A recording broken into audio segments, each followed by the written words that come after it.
آج ہم بات کرنے والے ہیں مشہور فلم کوئلہ کی، جس میں ایک غریب اور ایک خاموش انسان کی کہانی دکھائی گئی ہے جو ظالم کے خلاف کھڑا ہوتا ہے۔ اس فلم میں ایکشن، جذبات اور زبردست بدلہ سب کچھ دیکھنے کو ملتا ہے۔ تو شروع کرتے ہیں ہم ایک نئے انداز کے ساتھ۔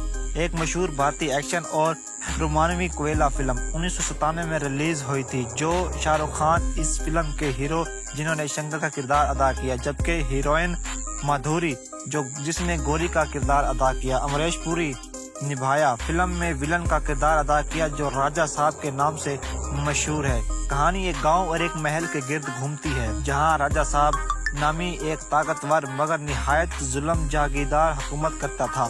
لوگ اس سے بہت ڈرتے تھے کیونکہ وہ ہر کسی پر ظلم کرتا ہے اور اپنی طاقت کا غلط استعمال کرتا ہے۔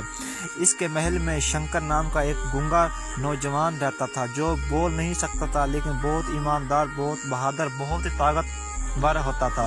جب بچپن سے اس نے اپنے صرف ظلم اور سختی دیکھی ہوتی ہے تو اس لیے وہ خاموش رہتا ہے۔ دوسری طرف گوری ایک خوبصورت، معصوم اور خوش مزاج لڑکی ہوتی ہے اور راجہ صاحب اس کی خوبصورتی دیکھ کر اس سے شادی کرنے کا فیصلہ کرتا ہے۔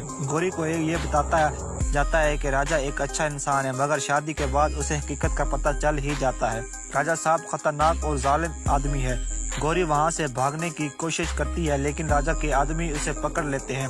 شنکر آہستہ آہستہ گوری کی مدد کرنے لگتا ہے۔ شروع میں دونوں ایک دوسرے کو نہیں سمجھتے، لیکن وقت کے ساتھ ان کے درمیان اعتماد اور محبت پیدا ہو جاتی ہے۔ گوری کو احساس ہوتا ہے کہ شنکر دل کا بہت اچھا انسان ہے۔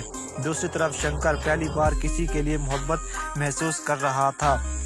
راجہ صاحب کو جب ان دونوں کے قریب آنے کا پتہ چلتا ہے تو وہ غصے میں آ جاتا ہے۔ وہ شنکر کو سخت سزائیں دیتا ہے اور اسے ختم کرنے کی کوشش کرتا ہے، مگر شنکر ہار نہیں مانتا۔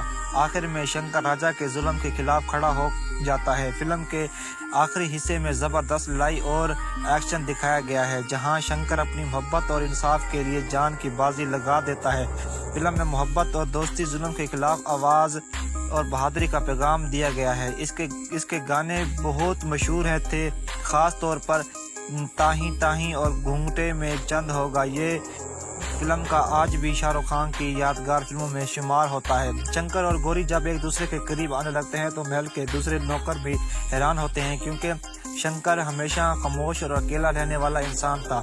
گوری پہلی بار کسی کو اپنے لیے اتنی قربانی دیتے ہوئے دیکھتی ہے۔ وہ سمجھ جاتی ہے کہ شنکر اگر بول نہیں سکتا لیکن اس کا دل بہت اچھا ہے۔ ادھر راجہ صاحب کو شک ہو جاتا ہے کہ گوری اب اس سے نفرت کرنے لگی ہے اور شنکر بھروسہ کرتی ہے۔ راجہ کا غصہ اس دن بڑھ لگتا ہے۔ وہ اپنے آدمی کو حکم دیتا ہے کہ گوری پر سخت ظلم رکھی جائے۔ محل کا محل اور مزید خوفناک ہو جاتا ہے۔ ایک دن گوری محل سے فرار ہونے کی کوشش کرتی ہے۔ شنکر اپنی جان خطرے میں ڈال کر اس کی مدد کرتا ہے۔ دونوں جنگل اور پہاڑوں کے راستے بھاگتے ہیں، جبکہ راجہ کے آدمی ان کا پیچھا کرتے کرتے راستے میں کئی خطرناک حالات آتے ہیں، لیکن شنکر ہر بار گوری کو بچا لیتا ہے۔ رفتہ رفتہ گوری کو شنکر سے محبت ہوتی جاتی ہے۔ وہ محسوس کرتی ہے کہ اصل انسانیت طاقت یا دولت میں نہیں بلکہ اچھے دل میں ہوتی ہے۔ دوسری طرف شنکر بھی گوری کے لیے ہر تکلیف برداشت کرتا ہے۔ جب راجہ صاحب کو ان کے فرار ہونے کی خبر ملتی ہے تو وہ آگ بگولا ہو جاتا ہے اور وہ قسم کھاتا ہے کہ دونوں کو زندہ نہیں چھوڑے گا۔ پھر شروع ہوتا ہے بدلہ، نفرت اور انصاف کی ایک بہت بڑی جنگ، جہاں شنکر پہلی بار ظلم کے خلاف کھڑا ہو کر پوری طاقت سے کھڑا ہوتا ہے۔ راجہ صاحب اپنے آدمیوں کے ساتھ شنکر اور گوری کو ڈھونڈنے نکل پڑتا ہے۔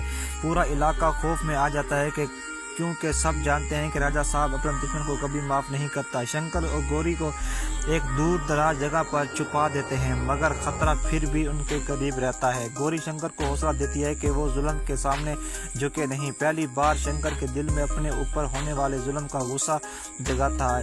وہ فیصلہ کرتا ہے کہ وہ صرف بھاگنے کا نہیں بلکہ راجہ کا مقابلہ بھی کرے گا۔ راجہ کے آدمی آخر کار ان تک پہنچ ہی جاتے ہیں۔ ایک زبردست لڑائی شروع ہوتی ہے۔ شنکر اپنی طاقت اور بہادری سے کئی آدمیوں کو شکست دے دیتا ہے، لیکن دشمن بہت زیادہ ہوتے ہیں۔ گوری بھی شنکر کا ساتھ نہیں چھوڑتی اور مشکل میں اس کے ساتھ کھڑی رہتی ہے۔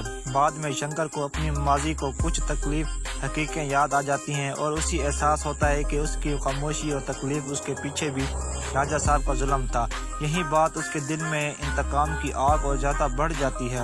فلم کے آخری حصے میں شنکر سیدھا راجہ صاحب کے محل پہنچتا ہے۔ وہاں ایک خطرناک اور زبردست مقابلہ ہوتا ہے۔